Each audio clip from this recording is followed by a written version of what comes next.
स्वागत है आप सभी का NFNet क्लास में। आज मैं फिर से कंप्यूटर साइंस एंड एप्लीकेशन से एक नया सब्जेक्ट का PYQs स्टार्ट करने वाली हूं, जो कि 2018 से लेकर के 22 तक चलेंगे। और इससे पहले मैंने और भी सब्जेक्ट्स के प्लेलिस्ट पूरे प्रिपेयर कर दिए हैं 2018 से लेकर के 22 तक के। आप सभी उन सब्जेक्ट्स को जाके देख सकते हैं जो हमने सब्जेक्ट कवर किया है PYQs के। वो कौन कौन से हैं तो डिस्क्रीट स्ट्रक्चर के हैं, सॉफ्टवेयर इंजीनियरिंग के हैं, आर्टिफिशियल इंटेलिजेंस का है, डेटा स्ट्रक्चर एंड एल्गोरिथम से रिलेटेड है। तो आप इन सभी के PYQ जाके ज़रूर देखें। आपको प्लेलिस्ट के सारे लिंक, सारे सब्जेक्ट के जो लिंक है वो आपको डिस्क्रिप्शन बॉक्स में मिल जाएंगे। तो आज हम एक नया सब्जेक्ट स्टार्ट करने वाले हैं जो कि है system software and operating system का, जहाँ मैं 2018 से स्टार्ट कर रही हूँ। तो यहाँ जो हम देख रहे हैं आज जो डिस्कशन है, मतलब आज जो वीडियो हम प्रिपेयर कर रहे हैं वो 2018 का है, जून 2018 का। इसमें जितने भी क्वेश्चंस है, जो भी टॉपिक है उससे रिलेटेड हम थ्योरी भी देखेंगे, उसके किस टाइप के क्वेश्चंस पूछे जा रहे हैं और कौन से टॉपिक को अभी ट्रेंड में लिया जा रहा है, अभी भी वो चीज़ चल रही है, उस पर हम डिस्कशन रखेंगे। तो चलिए स्टार्ट करते हैं। पहला जो हमारा क्वेश्चन है वो आप जैसे कि देख रहे हैं किससे रिलेटेड है, सीमाफोर से रिलेटेड है। ठीक है, यहाँ पर हम लोग को जो पूछा है ना, वो हम लोग को जो दिया गया है वो न्यूमेरिकल क्वेश्चन है जो अभी भी ट्रेंड में है। अभी आपने जो रिसेंट एग्जाम दिया होगा उसमें भी इस टाइप के क्वेश्चंस आपको पूछे थे न्यूमेरिकल। सबसे पहले हम लोग थोड़ा इसका थ्योरी देख लेते हैं। सीमाफोर का ज़्यादा डिटेल में नहीं दूंगी, जब हम टॉपिक वाइज करेंगे तो वो हम देखेंगे। अभी हम जान लेते हैं कि ये जो हमें ऑपरेशंस दिए गए हैं, जैसे कि यहाँ पर आपको दिख रहा है V ऑपरेशन दिख रहा है, P ऑपरेशन दिख रहा है, तो ये सब चीज़ क्या है और एग्जैक्टली सीमाफोर क्या है उसके बारे में हम डिस्कस करते हैं। तो जैसे कि आप जानते हैं कि एक समय में जब एक से ज़्यादा प्रोसेस क्या करते हैं, कोई सेम डेटा या सेम वेरिएबल का यूज़ करना चाहते हैं, ग्लोबल डेटा है, ठीक है, ग्लोबल वेरिएबल है, उसको एक्सेस करना चाहते हैं सेम टाइम में। ठीक है, तो वहाँ पर क्या होता है कि जो मॉडिफिकेशन होती है, जो भी चीज़ें होती है वो सही तरीके से नहीं हो पाती है, उसको हम लोग को सिंक्रोनाइज करना पड़ता है। तो उसी प्रॉब्लम को सॉल्व करने के लिए एक चीज़ स्टार्ट की गई है, एक टेक्निक जो कि सीमाफोर है। तो जो हम वेरिएबल्स जो शेयर करना चाहते हैं, जो सेम डेटा को एक्सेस करना चाहता है डिफरेंट प्रोसेस एक समय में, उसको हम लोग क्या कर देते हैं, एक सेक्शन में डिवाइड कर देते हैं। ठीक है, और उस सेक्शन को हम क्या नाम से जानते हैं, क्रिटिकल सेक्शन के नाम से जानते हैं। आप सभी को पता होगा उस क्रिटिकल सेक्शन में क्या होता है कि कोई भी प्रोसेस एक समय में जो भी डेटा यहाँ रखा है उसको एक समय में एक ही प्रोसेस एक्सेस कर सकता है, जब तक वो वहाँ से एग्जिट नहीं हो जाता। पूरा प्रोसेस करने के बाद जब वो एग्जिट नहीं हो जाता तब तक दूसरा कोई प्रोसेस वहाँ एंटर नहीं कर सकता उस रीजन में, इसलिए इसको हम क्या बोलते हैं, क्रिटिकल सेक्शन बोलते हैं। अब इसको सिंक्रोनाइज करने के लिए एक वेरिएबल लिया गया, क्या नाम से, सीमाफोर के नाम से। ठीक है, सीमाफोर वेरिएबल लिया गया जो हमेशा कैसा होगा, पॉजिटिव वैल्यू होती है, नेगेटिव वैल्यू नहीं रहती है। तो जब सीमाफोर, जिसको हम लोग S से क्या करते हैं, इंट्रोड्यूस करते हैं या फिर डिफाइन करते हैं बोल सकते हैं। ठीक है, तो जब S की वैल्यू क्या रहती है, 0 रहेगी, या फिर मतलब S की वैल्यू अगर जब 0 रहती है, क्लियर है, या नल बोल सकते हैं, 0 रहती है, तो समझिए मतलब तब वहाँ पर क्या होता है कि ये जो क्रिटिकल सेक्शन है वो वहाँ पर कोई ना कोई प्रोसेस एंटर है और उस चीज़ को वो रन कर रहा है। तब क्या करेंगे, जो डिफरेंट अदर प्रोसेस हैं जो एक्सेस करना चाहते हैं वो उस टाइम पे एंटर नहीं करेंगे जब S की वैल्यू क्या होगी, 0 होगी। क्लियर है। नेक्स्ट जो क्वेश्चन है, मतलब नेक्स्ट जो बात हम कर रहे हैं, अगर S की वैल्यू अदर देन 0 रहेगी, 0 से नेक्स्ट रहेगी, मतलब कि कोई पॉजिटिव वैल्यू रहेगी, इसका मतलब वो इस क्रिटिकल सेक्शन में कोई भी प्रोसेस एंटर कर सकता है। ठीक है, तो अगर 0 रहती है मतलब कि यहाँ पर जो क्रिटिकल सेक्शन होगा वो फ्री नहीं है, ठीक है, बिजी है आप बोल सकते हैं। और अगर 0 से कोई दूसरी वैल्यू रहेगी, 0 से कोई दूसरी वैल्यू रहेगी पॉजिटिव वैल्यू, तो फिर वहाँ पर क्या बोल सकते हैं हम लोग कि वो क्या है, अभी जो क्रिटिकल सेक्शन है वो खाली है, आप कोई भी दूसरा प्रोसेस वहाँ एंटर कर सकता है और उस चीज़ को यूज़ कर सकता है। अब यहाँ पर इन ऑपरेशंस को परफॉर्म करने के लिए, मतलब इस पूरे सेक्शन को परफॉर्म करने के लिए, इस पूरे टेक्निक को परफॉर्म करने के लिए 2 ऑपरेशन का यूज़ किया जाता है सीमाफोर में। एक होता है क्या, वेट ऑपरेशन, ठीक है, और एक होता है सिग्नल ऑपरेशन।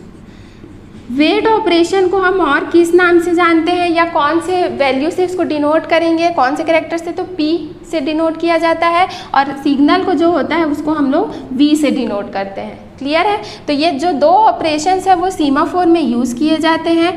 अब जब भी आपको वेट की वैल्यू मिलती है, वेट ऑपरेशन मिलता है या पी ऑपरेशन मिलता है, तो हमेशा वो किसके लिए रहता है, वो डिक्रीमेंट की बात करता है। किसकी बात करता है, डिक्रीमेंट की बात करेगा। जो भी वैल्यू होगी उसको बाय 1 आपको क्या करना है, डिक्रीमेंट कर देना है। पी की जो भी वैल्यू होगी उसको डिक्रीमेंट कर दो, सिग्नल यानी v की जो वैल्यू होगी उसको आपको क्या करना है, इंक्रीमेंट करना है। और इसी दो ऑपरेशन से मिलके क्या बना है, एक न्यूमेरिकल हम सॉल्व करते हैं। जो कि जो क्वेश्चन पूछा है यहाँ क्या बोला है कि at a particular time of computation the value of counting semaphore, counting semaphore का जो वैल्यू है वो हमें दे दिया गया है 10। नेक्स्ट क्या बोल रहा है, देन 12 पी ऑपरेशन है, 12 जो क्या है वो पी ऑपरेशन है, x जो है वो क्या है, v ऑपरेशन है। Where performed on this semaphore the final value of semaphore is 7। तो x की वैल्यू क्या होगी बोल रहा है। ठीक है, आपको p ऑपरेशन दिया है, कितना दिया है 12, दूसरा आपको क्या दिया है x, जो कि किसका दिया है, v का। मतलब हम लोग को v ऑपरेशन उस x की वैल्यू निकालनी है, फाइंड करनी है। एक्स्ट्रा आपको क्या दिया है, फाइनल वैल्यू ऑफ सीमाफोर दे दिया आपको, जो फाइनल वैल्यू होगा सीमाफोर का वो आपको बता दिया है। और काउंटिंग सीमाफोर की वेरिएबल भी आपको वैल्यू भी प्रोवाइड कर दी है। ठीक है, तो ये आपको कॉन्सेप्ट समझ में आया। नेक्स्ट हम देखते हैं कि इसको कैसे सॉल्व करेंगे। तो सिंपल से एक फॉर्मूला है जो आपको याद भी नहीं करना पड़ेगा, क्योंकि इतने सारे इसके क्वेश्चंस हैं कि आप जितने बार भी सॉल्व करेंगे आपको ऑलरेडी समझ में आ जाएगा कि आपको क्या करना है। तो जो फॉर्मूला होगा वो क्या होगा, फाइनल सीमाफोर इक्वल्स टू क्या हो जाएगा, काउंटिंग सीमाफोर की वैल्यू जो रहेगी, ठीक है, काउंटिंग सीमाफोर, शॉर्ट में मैं लिख देती हूँ काउंटिंग सीमाफोर। नेक्स्ट फिर हमें क्या देखना है, पी ऑपरेशन। पी ऑपरेशन किसके लिए था, वेट के लिए था। वेट मतलब कि डिक्रीमेंट, तो हमेशा याद रखना जो पी ऑपरेशन होगा वो डिक्रीमेंट के लिए रहता है, प्लस वी जो ऑपरेशन होता है जो कि सिग्नल के लिए रहता है वो क्या रहता है, इंक्रीमेंट होता है। तो उसके सामने हमने प्लस लगा दिया। क्लियर है, तो ये दो चीज़ तो आपको पता है, वेट मतलब कि माइनस डिक्रीमेंट, सिग्नल मतलब कि प्लस इंक्रीमेंट। और उससे पहले आप काउंटिंग सीमाफोर की वैल्यू दी है तो वो, और फाइनल सीमाफोर। ठीक है, फाइनल सीमाफोर की वैल्यू आपको क्या दिया है 7 इक्वल्स टू, यहाँ पर काउंटिंग सीमाफोर की वैल्यू है 10 प्लस 10 के बाद फिर हमें पी ऑपरेशन लेना है। तो पी ऑपरेशन क्या है हम लोग के पास, माइनस में है। पी ऑपरेशन हम लोग को कितना दिया है, 12 दिया है, 10 - 12 प्लस x, क्योंकि हमें v का क्या दिया है, वैल्यू x दिया है, उसी को ही हमें फाइंड करना है। तो ये क्या हो जाएगा, ये -2 प्लस x रहेगा। ठीक है, इस साइड इसको लेके जाएंगे तो ये क्या हो जाएगा 7 + 2 मतलब कि 9, यानी कि जो x की वैल्यू है वो क्या आने वाली है, 9 वैल्यू आने वाली है। तो ऑप्शन नंबर क्या हो जाएगा, B। तो इस तरीके से आप या तो इसको याद कर लो या याद करने की भी ज़रूरत नहीं है, क्योंकि आपको सिंपल दिख रहा है। आपको बस क्या ध्यान रखना है, वेट ऑपरेशन के लिए माइनस डिक्रीमेंट, सिग्नल ऑपरेशन के लिए प्लस, और किसको किस नाम से उससे डिनोट किया जा रहा है वो याद रखना है, P और V नाम से। ठीक है, तो इस तरीके का ये सॉल्व होगा। बहुत ही इंपॉर्टेंट क्वेश्चन है, अच्छे से देख लो इसको। क्लियर है, नेक्स्ट हम देखते हैं अगला जो क्वेश्चन है वो हम लोग को हिट रेशियो से पूछ रहा है।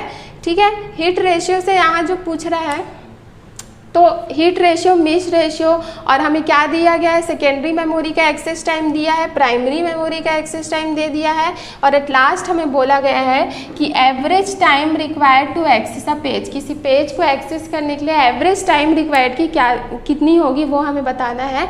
मतलब कि हमें एवरेज टाइम निकालना है, average memory access time. Clear है, तो देखिए हिट रेशियो से आप क्या समझते हैं, और एक और चीज़ होता है मिस रेशियो वो। तो सबसे पहले अगर हम जो CPU है वो क्या करता है, कोई पेज का डिमांड करता है, उसे कोई ऑपरेशन वो प्रोसेस करना चाह रहा है, कोई भी थ्रेड को प्रोसेस करना चाह रहा है। ठीक है, तो उसमें वो क्या चाहता है कि उसको जो भी पेज चाहिए रहेगा, ठीक, उस पेज को वो क्या करना चाहेगा, डिमांड करता है, मतलब मांगता है। ठीक है, जैसे उसने डिमांड किया, अगर वो पेज हमें मेन मेमोरी में मिल जाता है, ठीक, CPU कोई पेज का डिमांड कर रहा है, पेज का क्या करना चाह रहा है, डिमांड कर रहा है। अगर ये पेज हमें मेमोरी में, मेन मेमोरी में मिल जाता है, जब ये पेज हमें मेन मेमोरी में मिल जाता है तो वो क्या कहलाता है, हिट रेशियो कहलाएगा। तब वो क्या कहलाता है, हिट रेशियो कहलाता है। ठीक है, अगर वो पेज जब हमने मेन मेमोरी में ढूंढा और हमें फाइंड नहीं हुआ तो फिर हम कहाँ जाएंगे, उसको सर्च करने के लिए सेकेंडरी मेमोरी में जाएंगे, और वहाँ जब हमें पेज मिलता है तो उसको हम लोग क्या बोलते हैं, मिस रेशियो बोलते हैं। ठीक है, सबसे पहले हम मेन मेमोरी में फाइंड करेंगे, अगर वो पेज नहीं मिल रहा है तो हम सेकेंडरी मेमोरी में जाएंगे। तो ये जो है वो कॉन्सेप्ट है किसका, इसका जो हिट रेशियो और मिस रेशियो की बात कर रहे हैं हम लोग। तो यहाँ पर देखिए आपको दे दिया गया है कि हिट रेशियो आपको दे दिया है कितना, 0.40। ठीक है, हिट रेशियो आपको क्या दिया है, 0.40 दे दिया। तो हिट रेशियो कहाँ ढूंढा तो उसको हिट रेशियो मिला, तो जब उसने मेन मेमोरी में एक्सेस किया तो उसको कितना मिल गया, 0.40। मेन मेमोरी में एक्सेस करने का टाइम उसका कितना था, मेन मेमोरी में जब वो एक्सेस कर रहा था तो उसको टाइम लगा कितना, 15 नैनो सेकेंड्स। ठीक है, मेन मेमोरी, प्राइमरी मेमोरी जो भी है, तो वहाँ पर हमने मेन मेमोरी का मल्टीप्लाई कर दिया, प्लस अगर मेन मेमोरी में नहीं मिला तब हम कहाँ जाएंगे, सेकेंडरी मेमोरी में। तो वो क्या हो जाता है, या तो आप इसको 1 माइनस हिट रेशियो भी ले सकते हो, ठीक है, या फिर इसके जगह में आप डायरेक्ट मिस रेशियो ले लो, मतलब कि निकालना इसी तरीके से है, 1 माइनस कर देंगे जो भी हिट रेशियो दिया रहेगा, मतलब कि ये 0.40 है, मतलब कि 40% है, तो 60% क्या होगा, मिस रेशियो होगा, तो 0.6 हो जाएगा वो। क्लियर है, तो ये मिस रेशियो हो गया, इनटू कहाँ मिला, सेकेंडरी मेमोरी में, तो उसकी वैल्यू हम यहाँ रख देंगे। और इसी को ही हम क्या बोलते हैं, average memory access time, average memory access time. Clear है, एवरेज मेमोरी एक्सेस टाइम की बात कर रहे हैं हम लोग। तो जैसा कि हीट रेशियो का वैल्यू कितना दिया है, 0.40 इंटू मेन मेमोरी में 15 प्लस 1 माइनस हीट रेशियो, मतलब 0.40 माइनस 1 करने से कितना आ जाएगा, 0.6 इंटू सेकेंडरी मेमोरी में कितना लग रहा है, 120। ठीक है, ये आएगा। तो यहाँ जब हम लोग सॉल्व करेंगे, ये 0 होगा, इसको सॉल्व करोगे तो ये कितना आने वाला है, इसको सॉल्व करने से 6 नैनो सेकेंड लगेगा। ठीक है, प्लस यहाँ इसको सॉल्व करने से 72 नैनो सेकेंड। जब इसको हम लोग सॉल्व करेंगे तो कितना आ जाएगा, टोटल 78 नैनो सेकेंड आएगा, मतलब कि जो इफेक्टिव मेमोरी एक्सेस टाइम की वैल्यू निकली वो कितनी निकली, 78। सबसे पहले हमने क्या किया, जो भी पेज का डिमांड था उसको हम लोग मेन मेमोरी में एक्सेस किए, तो मेन मेमोरी में लगने वाला टाइम 15 नैनो सेकेंड था, तो उसने कितना हिट पाया, 0.40। फिर जो बच गया वो किस में आ गया, मिस रेशियो में आ गया, मतलब 1 माइनस हिट रेशियो, और फिर उसको हम कहाँ ढूंढे, सेकेंडरी मेमोरी में ढूंढे, तो टाइम कितना लग रहा है, 120 नैनो सेकेंड। फिर इसको सॉल्व किया तो हम लोग का ये आंसर आया। क्लियर है, तो ये जो क्वेश्चन है वो भी बहुत इंपॉर्टेंट है, आप सभी को क्लियर करते जाना है ये सारी चीज़ें। अगला जो क्वेश्चन है वो फिर से एक न्यूमेरिकल टाइप क्वेश्चन है। यहाँ क्या बोल रहा है कि मल्टी यूज़र ऑपरेटिंग सिस्टम, एक मल्टी यूज़र ऑपरेटिंग सिस्टम है जहाँ पर 30 रिक्वेस्ट आर मेड। ठीक है, 30 रिक्वेस्ट की बात की गई है, are made to use a particular resource. कोई एक रिसोर्स है जिसको 30 रिक्वेस्ट क्या करना चाह रहे हैं, एक्सेस करना चाह रहे हैं। ठीक है, उसके लिए 30 रिक्वेस्ट आ रहा है यूज़ करने के लिए, पर आवर में बात की जा रही है, 1 घंटे में 30 रिक्वेस्ट आ रहा है, इसलिए कोई एक पर्टिकुलर रिसोर्स को यूज़ करने के लिए।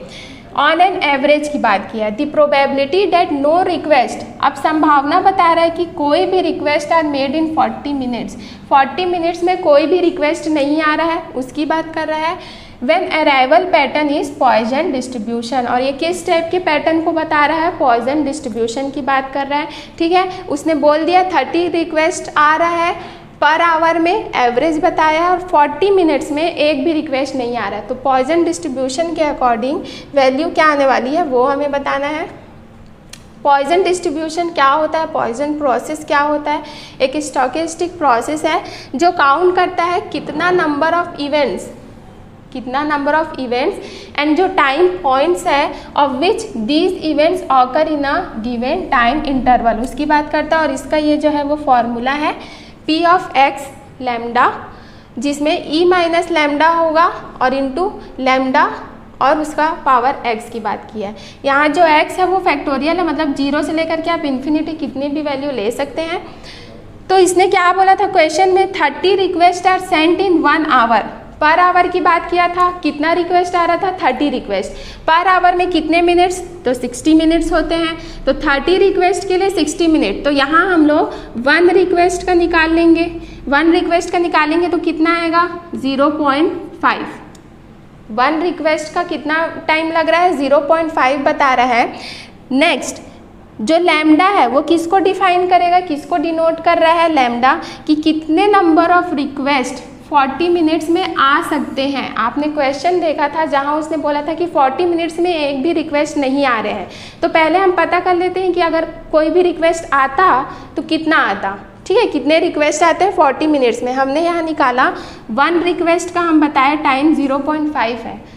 तो 40 मिनट्स में कितने टोटल नंबर ऑफ रिक्वेस्ट आ सकते, अगर आते तो 40 और इंटू एक रिक्वेस्ट का टाइम 0.5, मतलब टोटल रिक्वेस्ट अगर आता तो 20 रिक्वेस्ट आता 40 मिनट्स में। क्लियर है, ये हुआ।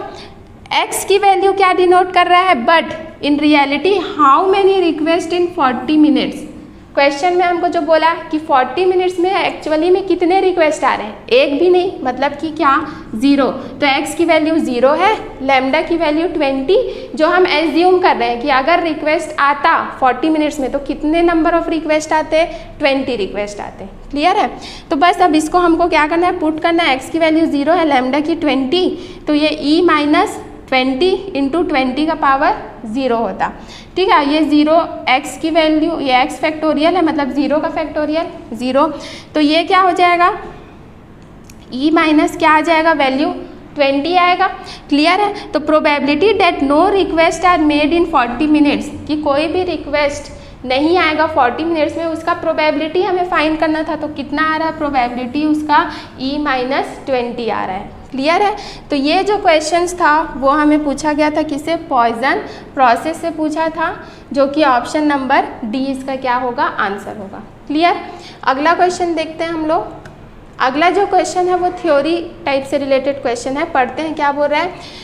Normally user programs are prevented from handling input output directly by input output instruction in them. जो नॉर्मली यूज़र प्रोग्राम्स होते हैं उनको कैसे प्रिवेंट किया जाता है, कैसे उसको हैंडल किया जाता है इनपुट आउटपुट से डायरेक्टली, उसके कुछ इनपुट आउटपुट इंस्ट्रक्शन होते हैं उसके through. For CPU having explicit input output instruction, explicitly मतलब सारी चीज़ें वहाँ स्पष्ट रूप से बता दी गई है, कुछ इंस्ट्रक्शंस हैं CPU के लिए, वो क्या करता है, input output protection is ensured by having input output instruction privileges. कुछ इनपुट आउटपुट इंस्ट्रक्शन होते हैं वो CPU को क्या कर देते हैं, बता देते हैं, इंस्ट्रक्शंस दे देते हैं और उसके थ्रू वो प्रिवेंट करता है। In a CPU with memory mapped input output, अब किसकी बात कर रहा है, CPU with memory mapped input output की बात कर रहा है। There is no explicit input output instruction, यहाँ कोई एक्सप्लिसिट इनपुट आउटपुट इंस्ट्रक्शंस पहले से मतलब दिया गया नहीं रहता है। इंस्ट्रक्शंस यानी पहले से प्री डिफाइंड होना समझिए। ठीक है, जो एक्सप्लिसिट की बात कर रहा है वो प्री डिफाइंड की बात कर रहा है। तो CPU with memory mapped input output के लिए कोई भी इंस्ट्रक्शंस नहीं होते हैं। तो which one of the following is true for CPU with main memory mapped input output, तो इसके लिए कौन सा इनमें से ऑप्शन दिया गया है वो ट्रू है बोल रहा है। तो इसके लिए जो ऑप्शन होगा वो होगा क्या, कि input output protection is ensured bye operating system routines. ठीक है, ऑप्शन ए जो है इसका आंसर सही होगा। इनपुट आउटपुट प्रोटेक्शन किससे एंश्योर किया जाता है, ऑपरेटिंग सिस्टम के रूटीन से। ठीक है, ऑपरेटिंग सिस्टम ही क्या करता है, CPU with memory mapped input output को प्रिवेंट करने का काम करता है, प्रोटेक्शन करने का काम करता है, उसको हम लोग बोलते हैं क्या, CPU with memory mapped input output की बात करता है। क्लियर है, अगला क्वेश्चन देखते हैं। अगला जो क्वेश्चन है वो यूनिक्स और लाइनेक्स कमांड पे रिलेटेड है। ठीक है, उस पर बेस्ड है। तो हम लोग को कुछ कमांड है वो याद रखने हैं। ठीक है, जैसे जैसे क्वेश्चंस आगे हम देखते जाएंगे, जो कमांड्स आते जा रहे हैं उनको आप एक जगह एक पेज में जाके लिख लीजिए एक साथ, ताकि आपको जब लास्ट आप पता चलेगा तो आप उन चीज़ों को पढ़ सकते हैं। ठीक है, तो यहाँ आपको क्या पूछा गया है कि यूनिक्स और Linux command is used to make एक कमांड है जिसको हमें क्या बनाना है, all files and subdirectories in the directory progs. Directory का नेम क्या है, प्रॉग्स नेम से है, एग्जीक्यूटेबल बाय ऑल यूजर्स। हमें क्या करना है, कमांड बताना है, किसके लिए कमांड लिखना है, to make all files and subdirectory, सभी फाइल्स और जो भी उसके सब डायरेक्टरीज हैं इन द डायरेक्टरी प्रॉक्स के अंदर बताना है, जो कि कैसा होना चाहिए, एग्जीक्यूटेबल होना चाहिए बाय ऑल यूज़र्स के थ्रू, ऑल यूज़र के थ्रू एग्जीक्यूटेबल होना चाहिए। जितने भी फाइल्स हैं, जितने भी सब डायरेक्टरीज हैं वो प्रॉक डायरेक्टरी के अंदर आने चाहिए। तो उसके लिए हमें कौन सा कमांड बताना है वो हम बताएंगे। तो इस तरीके से है। ऑप्शन में आपको कुछ चीज़ें, बहुत सारी चीज़ें सिमिलर दिख रही है, जैसे CH मोड चारों ऑप्शन में है तो वो तो रहेगा ही। अब CH मोड का मतलब क्या होता है, तो change of the mode, mode का चेंजेबल बताता है। तो जैसे कि मैंने यहाँ कुछ लिखा है, इसको हम लोग देखते हैं। CH मोड इन यूनिक्स किसकी बात कर रहा है, CH मोड जो होता है उसका मतलब क्या होता है यूनिक्स में, it is a command and a system call which is used to change the access permission of a file system object. जो भी हम परमिशन दे रहे हैं, जो भी एक्सेस कर रहे हैं उसको चेंज करने के लिए, ठीक है, चेंज करने के लिए हम किसका यूज़ करते हैं, CH मोड का यूज़ करते हैं, ठीक है। जो भी सच एज फाइल्स और डायरेक्टरीज, इनके लिए जो भी हम एक्सेस परमिशन दे रहे हैं उनको चेंज करने के लिए हम कौन सा उसको यूज़ करेंगे, तो CH मोड का यूज़ करेंगे। -R, अच्छा आंसर आपका ये वाला है, ठीक है। CH मोड -R A+X की बात कर रहा है। तो अभी हम इसमें एक एक चीज़ को देख लेते हैं कि मतलब क्या बता रहा है। CH मोड हमने देख लिया, -R क्या बोल रहा है, it is for recursive directory traversal operation, read all the files under each directory recursively. ये क्या करते रहता है, जो भी डायरेक्टरी रहेगा उसके अंदर जितने भी फाइल्स रहेंगे उसको रिपीटेड में क्या करता है, रिकर्सिवली क्या करते रहता है, उसको रीड करते रहता है। तो उसको हम लोग क्या बोलेंगे, -R की बात करेंगे। +X, जो +X और माइनस जो जिसकी बात होती है, +X क्या बोल रहा है, it is a symbolic representation of executable mode. जो X होता है ना वो एग्जीक्यूटेबल मोड की बात करता है। That CH mod command is used to set the executable permission for file. उस फाइल को एग्जीक्यूट करने के लिए वो परमिशन चाहता था, तो इसलिए हमने CH मोड लिया। इन दिस जो प्लस है वो सेट कर रहा है परमिशन को, और माइनस जो होगा वो क्या करेगा, रीसेट करेगा परमिशन को। प्लस सेट करने के लिए, माइनस रीसेट करने के लिए। कुछ और चीज़ें हैं जो हमें देखना है, जैसे कि ऑल, और यह जो U है वो यूज़र के लिए होता है, ठीक है। ऑल और U किसके लिए हम ले सकते हैं, यूज़र के लिए ले सकते हैं। G जो रहेगा वो ग्रुप के लिए रहेगा, O जो रहेगा वो अदर के लिए रहेगा। तो इस तरीके से हमारा जो था क्वेश्चन, क्या पूछा था कि to make all files and subdirectories in the directory prog executable by all users. सभी यूज़र्स के लिए वो फाइल क्या होना चाहिए, एग्जीक्यूटेबल होना चाहिए, ठीक है। और उसके लिए हमें बताना था क्या, कमांड देना था, तो वो क्या होने वाला है, CH मोड -R A+X की बात करते हैं। कुछ यहाँ पर आपको परमिशन टाइप दिया गया है, उसके लिए सिंबल बताया गया है जो हमें यूज़ करना है। तो जैसे कि आप देख रहे हैं नो परमिशन, तो नो परमिशन के लिए 3 टाइम्स माइनस रहेंगे। नेक्स्ट एग्जीक्यूट की बात कर रहा है, एग्जीक्यूट मतलब कि -x की बात होगी, राइट करेगा तो -W- की बात होगी। एग्जीक्यूट प्लस राइट दोनों काम करना है, तो -WX की बात हो रही है। X किसके लिए था, एग्जीक्यूट के लिए, W राइट के लिए। रीड होगा तो R-, रीड प्लस एग्जीक्यूट तो रीड -X की बात होगी। Read plus right, read write minus की बात होगी, RW-, read plus right plus executable तो रीड राइट और X, RW और X। तो ये परमिशन आप याद रख लीजिए, देख लीजिए कि कैसे कैसे होते हैं, ठीक है, नोट डाउन कर सकते हैं। अगला जो क्वेश्चन है, तो यहाँ पर जो आंसर है वो क्या है, CH मोड -R A+X की बात कर रहे हैं, मतलब कि ये वाला CH mode -R A+X progs directory के अंदर रखना था हमें सभी फाइल्स को, तो ऑप्शन नंबर A होगा। अगला जो क्वेश्चन है वो किससे रिलेटेड है, कुछ स्टेटमेंट वाइज क्वेश्चन दिया गया है, और ये जो स्टेटमेंट वाइज क्वेश्चन है वो फ्रेगमेंटेशन से रिलेटेड है, ठीक है। हमने 2 तरीके के फ्रेगमेंटेशन देखे हैं, एक इंटरनल फ्रेगमेंटेशन, एक एक्सटर्नल फ्रेगमेंटेशन। ठीक है, यहाँ पर हमें जो ऑप्शन दिया गया है वो क्या बोल रहा है, मतलब स्टेटमेंट दिया है कि external fragmentation exist. External fragmentation कब आता है या कब एग्जिस्ट होता है, when there is enough total memory space to satisfy a request but the available space is contiguous बोल दिया है। आपके पास इनफ मेमोरी स्पेस है, कोई रिक्वेस्ट आया, आप उसको देना चाहते हैं, उस मेमोरी में आप फिल करना चाहते हैं, रखना चाहते हैं, तो आपके पास स्पेस है, पर वो कैसा टाइप का है, बोल रहा है कंटिग्यूअस है। ठीक है, तो हमेशा याद रखिएगा जो एक्सटर्नल फ्रेगमेंटेशन होता है वो नॉन कंटिग्यूअस मेमोरी एलोकेशन में होता है। ठीक है, जहाँ पर आपके पास जो मेमोरी तो स्पेस अवेलेबल रहेगा, किसी रिक्वेस्ट को आप वहाँ पर दे सकते हैं, लेकिन वो मेमोरी कैसा रहता है, नॉन कॉन्टिग्यूअस में रहेगा। ठीक है, नॉन कॉन्टिग्यूअस में, इसलिए जो ऑप्शन फर्स्ट है वो क्या हो जाएगा, फॉल्स हो जाएगा, क्योंकि इसने क्या बोला है, कॉन्टिग्यूअस की बात की है। ठीक, सेकेंड क्या बोल रहा है, memory fragmentation can be internal as well as external. हाँ, दोनों होता है, इंटरनल भी होता है, एक्सटर्नल भी होता है। ठीक है, तो उसको हम लोग क्या बोलते हैं, मेमोरी फ्रेगमेंटेशन के टाइप्स हैं। तो सेकेंड वाला तो सही होगा, फर्स्ट वाला क्या हो गया, गलत। थर्ड क्या बोल रहा है, one solution to external fragmentation is compaction. ये जो एक्सटर्नल फ्रेगमेंटेशन है उसका सल्यूशन क्या है, कॉम्पैक्शन। जैसे कि हमने फर्स्ट स्टेटमेंट में देखा कि जो हमारे पास इनफ मेमोरी है किसी रिक्वेस्ट को देने के लिए, ठीक है, हम वहाँ उस रिक्वेस्ट को वहाँ पुट कर मतलब रख सकते हैं, उतना स्पेस है, लेकिन वो कैसा है, नॉन कंटिग्यूअस है। तो हम उसको कैसे सॉल्व कर देंगे, कॉम्पैक्शन के थ्रू। कॉम्पैक्शन के थ्रू क्या करेंगे, जितने भी जो मेमोरी फील्ड है उसको हम या तो पूरा ऊपर की तरफ ले जाएंगे, ठीक है, जो भी मेमोरी है वो पूरा ऊपर की तरफ या तो फिल कर लो। ठीक है, तो जितने स्पेस अलग अलग जगह पे बचे थे वो क्या हो जाएंगे, एक साथ फ्री हो जाएंगे। जैसे ये वाला जो स्पेस हो गया वो फ्री हो गया, तो अब हम किसी भी रिक्वेस्ट को इस जगह पे हम दे सकते हैं।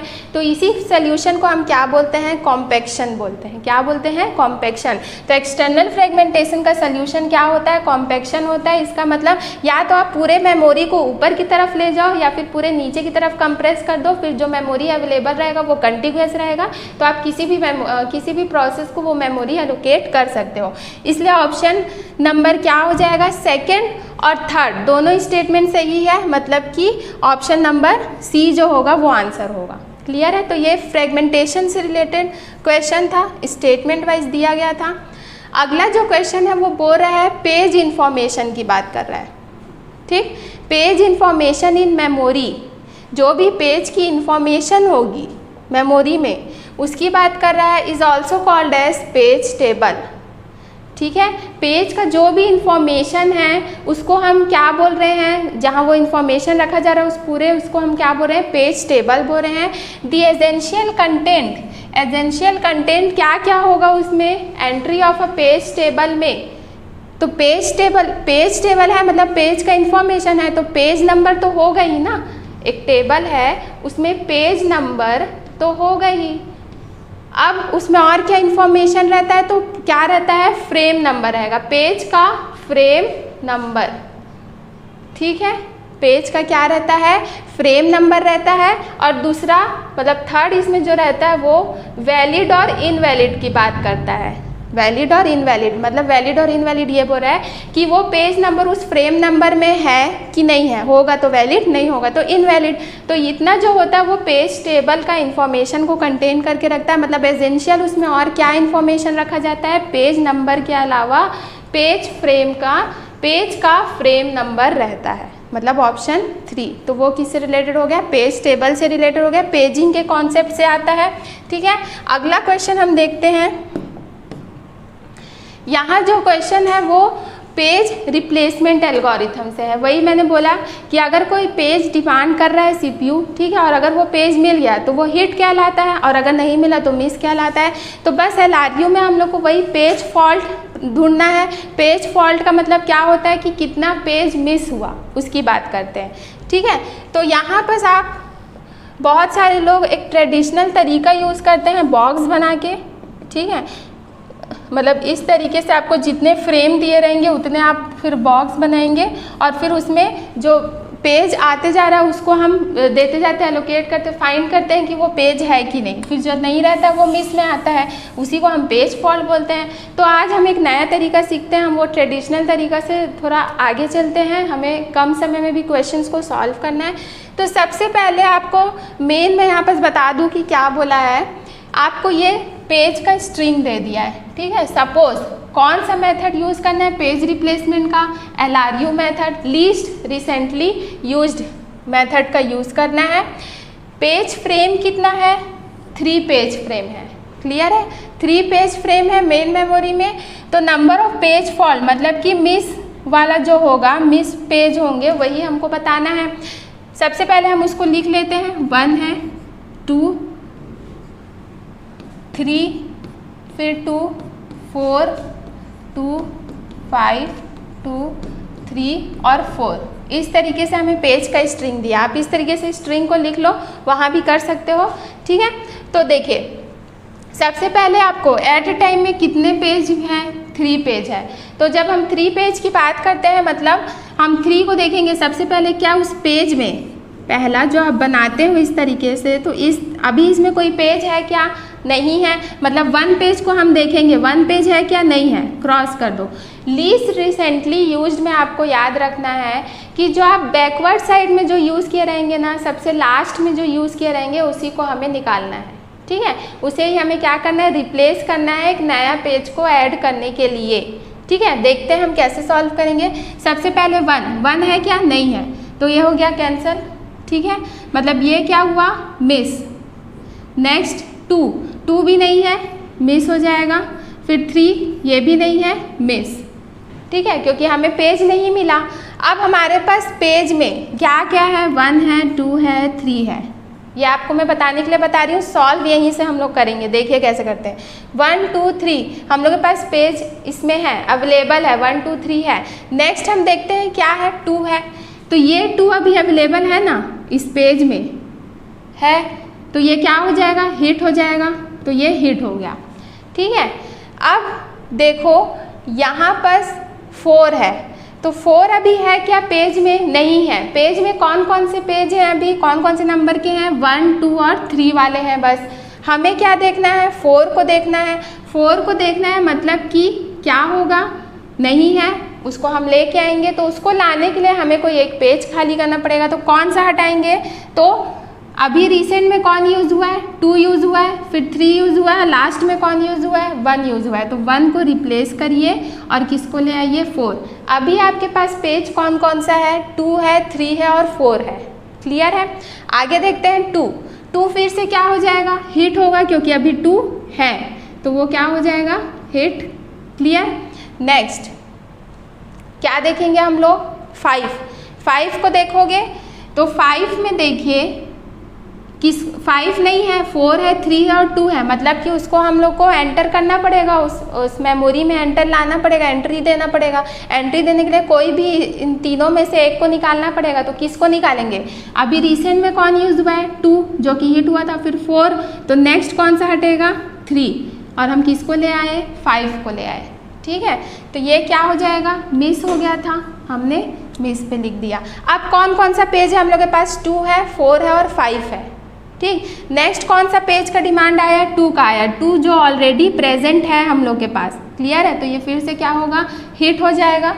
नेक्स्ट 3 की बात कर रहे हैं हम लोग, तो ये जो 3 है आप देखिए है क्या, 3, 2 है, 4 है और 5 है, तो 3 क्या हुआ, मिस हुआ, ठीक है, मिस हुआ, उसको हम लोग को एंटर करना पड़ेगा। किसको हटाएंगे, 2 अभी यूज़ हुआ है, 5 अभी यूज़ हुआ है, मतलब हम किसको हटाएंगे, 4 को हटाएंगे।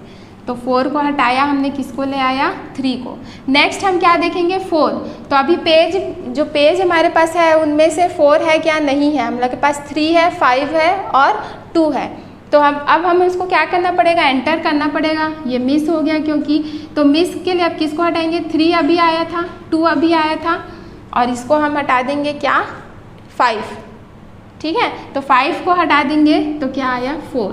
अब आपको सिंपल क्या करना है, बस जो क्रॉस है जो भी नंबर पे क्रॉसिंग है उसको हम लोग को काउंट करना और वो हम लोग का मिस हो जाएगा, या आप ऊपर में मिस भी लिखे हो वो आपको समझ में आ जाएगा, ठीक है। तो 1 2 3 4 5 6 7, तो आंसर क्या आने वाला है यहाँ पर हम लोग का जो पेज फॉल्ट है, ये भी मिस है ना, पेज फॉल्ट जो होगा, पेज फॉल्ट उसकी वैल्यू क्या आएगी, मतलब कितने नंबर ऑफ पेज मिस हुए हैं वो कितने हैं, तो 7 है, ठीक है। तो आपको जो सिंगल क्रॉस हुआ है या फिर जो डबल क्रॉस हुआ है वो दोनों को ही गिनना है, ठीक है, दोनों को ही काउंट करना है। जो एक भी क्रॉस नहीं हुआ है वो क्या हुआ है, हिट हुआ है, ठीक, उसको हमें काउंट नहीं करना है, क्योंकि पेज फॉल्ट में हमेशा याद रखिएगा मिस जो हुआ रहेगा पेज उसको हम लोग लिखेंगे। तो या तो ऊपर में आप इस तरीके से मिस करके लिखते जाइए MM, जो हिट हुआ है उसको HH, या फिर जो साइन हुआ है मतलब जो कटिंग किए हैं हम लोग उसको याद रखिए, वो हम लोग का पेज फॉल्ट होगा। चाहे सिंगल कट होगा तो भी वो पेज फॉल्ट है, डबल कट हुआ है तो भी वो पेज फॉल्ट है, क्लियर है। तो total number of page fault क्या आया, 7। Least recently use, backward side देखना है, जो सबसे लास्ट में यूज हुआ रहेगा उसको हम लोग को देखना है, जो रिसेंट में यूज हुआ है उसे हमें नहीं निकालना है, ठीक है, जो लास्ट में यूज रहेगा उसको निकालना है। तो ये था क्या, LRU, बहुत इंपॉर्टेंट टॉपिक है पेज फॉल्ट का, ठीक है, पेज रिप्लेसमेंट था। नेक्स्ट जो क्वेश्चन है वो किससे रिलेटेड है, हम लोग को पूछा गया है प्रिमिटिव SJF शेड्यूलिंग से रिलेटेड बात की गई है, जहां आपको क्या बताना है, गैंट चार्ट बताना है, ठीक है, कि प्रोसेस किस समय में किस टाइम पे कितने समय में वो एग्जीक्यूट हो रहे हैं उसका हमें चार्ट दिया गया और इसमें से कौन सा होगा वो हमें बताना है। तो आपको देखिए यहाँ पर किस टेक्निक से सॉल्व करना है, तो प्रिमिटिव SJF शेड्यूलिंग से सॉल्व करना है। इसको और किस नाम से जानते हैं, SRTF, ठीक है, शॉर्टेस्ट रिमेनिंग टाइम फर्स्ट की बात करता है। प्रिमिटिव SJF से ज़्यादा नाम दिया जाता है क्योंकि ये कंफ्यूज करता है लोगों को, वो ध्यान नहीं देंगे और फिर नॉर्मल SJF से सॉल्व कर लेंगे, वो नॉन प्रिमिटिव होता है। ये प्रिमिटिव की बात कर रहा है, मतलब SRTF की बात कर रहा है। क्वेश्चन देखते हैं, प्रोसेस 3 है, अराइवल टाइम 012 है, बस टाइम ये है। तो जब हम लोग इसको सॉल्व करते हैं तो एक रेडी क्यू रहता है, एक गैंट चार्ट रहता है, ठीक है। गैंट चार्ट 0 से स्टार्ट किए हमने। सबसे पहला नंबर का process P1 0 arrival of time पे आया, बस टाइम कितना है 7, तो 0 अराइवल ऑफ टाइम पे P1 प्रोसेस ही आया, मतलब हमने P1 को एलोकेट कर दिया CPU को। अब ये कब तक चलेगा, ये चलेगा कब तक 1, क्योंकि नेक्स्ट जो प्रोसेस आ रहा है वो 1 अराइवल ऑफ टाइम पे आ रहा है। 1 के बाद उसने चेक किया एक नया प्रोसेस आ रहा है P2, जिसका बर्स्ट टाइम क्या है 4 है, ये कितना हो गया 6 हो गया, 1 यूनिट ऑफ टाइम में ये वो कर लिया, काम कर लिया, बच गया कितना 6। नेक्स्ट जो प्रोसेस आया वो 4 है, जिसका बर्स्ट टाइम क्या है छोटा है, इसका मतलब वो वाला प्रोसेस क्या हो जाएगा, एंटर हो जाएगा। तो P2 प्रोसेस नेक्स्ट गया। अब P2 प्रोसेस कब तक चलेगा, वो फिर से चेक करेगा, सेकेंड अराइवल ऑफ टाइम पे पहुंचा, उसने चेक किया, एक नया प्रोसेस आया, नया प्रोसेस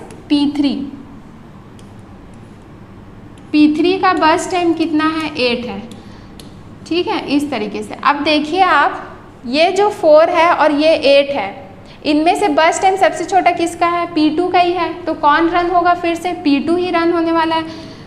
अब P2 जैसे रन हुआ, 3 मान लीजिए 3 अराइवल ऑफ टाइम पे 1 यूनिट चला, ठीक है, अपना वर्क किया, फिर चेक किया कि और कोई प्रोसेस आ रहा है क्या, तो 2 के बाद और कोई प्रोसेस नहीं आ रहा है, इसका मतलब जो P2 है जिसका 4 बर्स्ट टाइम था वो पूरा चल जाएगा। ये 3 हो गया था ना, 3 के बाद अब पूरा चल जाएगा, तो ये कितना हो जाएगा, टोटल 5 टाइम तक चलेगा। नेक्स्ट अब कौन सा, ये 0 हो गया, पूरा कैंसिल। अब किसका जाएगा, P1 जाएगा। 5 + 6, क्योंकि और कोई प्रोसेस नहीं आ रहा तो हम पूरा चला लेंगे, 5 + 6 11 होगा, ये भी कैंसिल हो गया। लास्ट कौन आया, P3, और ये भी पूरा एंटर होगा, तो 11 + 8 क्या हो जाएगा 19, ठीक है, 19 होगा। तो अब यहाँ पर देखिए जो गैंट चार्ट बनेगा वो किस तरीके से बनेगा, P1 का टाइम कितना ले रहा है 1, तो यहाँ तो 7 ले रहा है, ये गलत हो जाएगा, ये 1 ले रहा है, तो यही आंसर सही आने वाला है, क्योंकि ये भी P1 7 ले रहा है और ये 4 ले रहा है, मतलब P2 को पहले एंटर कर दिया, तो P2 तो पहले जाएगा नहीं, पहले कौन जाएगा P1, तो ये P1 0 से 1, P2 कितने टाइम तक चला 5 यूनिट तक, तो ये 5 यूनिट तक गया। फिर कौन आया, P1 आया जो 11 यूनिट तक जा रहा था, तो ये 11, और P3 कहाँ तक चला, 19, तो ये 19, मतलब ऑप्शन नंबर सेकंड जो है वो सही होगा। ठीक है, एक एक करके जाना है हम लोग को। तो ये हो गया क्या, प्रिमिटिव SJF से रिलेटेड शेड्यूलिंग एल्गोरिथम था, CPU शेड्यूलिंग एल्गोरिथम। अगला जो क्वेश्चन है वो किससे रिलेटेड पूछ रहा है, in which of the following scheduling criteria, CPU scheduling की बात कर रहा है, context switching will never take place, context switching कभी नहीं होगा, इनमें से कौन से ऑप्शन में।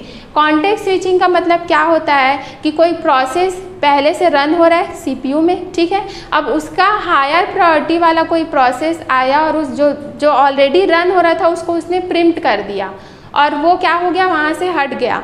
तो ये जो अंदर बाहर का जो कॉन्सेप्ट होता है, अंदर आया फिर वो बाहर निकला, फिर से कोई एक नया प्रोसेस आया फिर वो बाहर निकला, अगर कोई नेक्स्ट हायर प्रायोरिटी का आ गया, तो इसको हम लोग क्या बोलते हैं, कॉन्टेक्स्ट स्विचिंग बोलते हैं। क्लियर है, तो उसको हम लोग कॉन्टेक्स्ट स्विचिंग बोलते हैं। तो किस में नहीं होता है कि बात कर रहा है, तो हमेशा याद रखिएगा राउंड रॉबिन, जहाँ हमें टाइम क्वांटम दिया जाता है कि हर एक प्रोसेस सिर्फ 2 सेकेंड तक चल सकता है, P1 P2 P3 है तो 2 सेकेंड P1 चलेगा, 2 सेकेंड P2 चलेगा, 2 सेकेंड P3, फिर से वो रिपीट होता है उसी 2 सेकेंड के लिए। ठीक है, तो उसमें तो हो गया कॉन्टेक्स्ट स्विचिंग। ठीक, नेक्स्ट क्या हो रहा है, प्रिमिटिव SJF।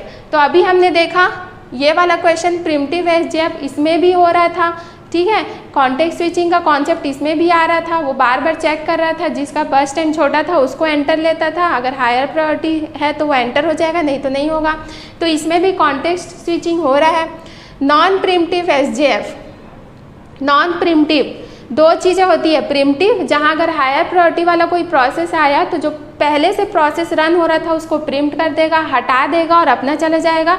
दूसरा नॉन प्रिमिटिव, अगर एक बार कोई प्रोसेस चला गया तो जब तक उसका पूरा वर्क कंप्लीट नहीं हो जाता वो बाहर नहीं निकलेगा, वो नॉन प्रिमिटिव हुआ। वो मतलब फाइनल वो क्या होता है, टर्मिनेट होता है। और एट लास्ट क्या है, प्रिमिटिव प्रायोरिटी, तो इसमें भी होगा प्रायोरिटी के बेस्ड में कॉन्टेक्स्ट स्विचिंग होगी।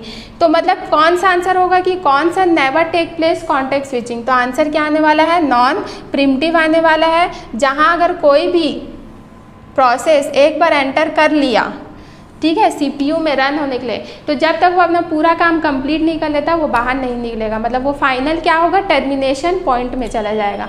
तो ये जो क्वेश्चंस थे वो ऑपरेटिंग सिस्टम के थे। जून 18 का जो था सेशन वो आज का पूरा क्वेश्चन था। ठीक है, तो यहाँ पर हम ने देखा कुछ क्वेश्चन, जैसे कि जो ट्रेंडिंग क्वेश्चन है सीमाफोर से रिलेटेड, जो न्यूमेरिकल क्वेश्चन हमने देखा। दूसरा हम जो देख रहे हैं वो क्या था, CPU शेड्यूलिंग एल्गोरिथम बहुत इंपॉर्टेंट है, SJF हो गया, FCFS हो गया, इस तरीके से और भी जो आते हैं एल्गोरिथम्स उसको हमें पढ़ना है। ठीक है, पेज रिप्लेसमेंट एल्गोरिथम है, उससे रिलेटेड क्वेश्चन पूछते हैं। एक दो हमने लाइनेक्स यूनिक्स कमांड्स भी पूछे जाते हैं, वो हमने देखा। तो इस तरीके से क्वेश्चंस आते हैं। तो आज का वीडियो आपको अच्छा लगा होगा, जो जितने भी क्वेश्चंस थे वो हमने सॉल्व किए हैं, आपको समझ में आया होगा। तो कोई भी डाउट हो तो आप हमें कमेंट्स के थ्रू पूछ सकते हैं, ठीक है, हम उसका ज़रूर करेंगे रिप्लाई। तो आज के लिए सिर्फ इतना ही। आज का वीडियो आपको अच्छा लगा होगा तो लाइक, शेयर और कमेंट ज़रूर करें और सब्सक्राइब करना ना भूलें।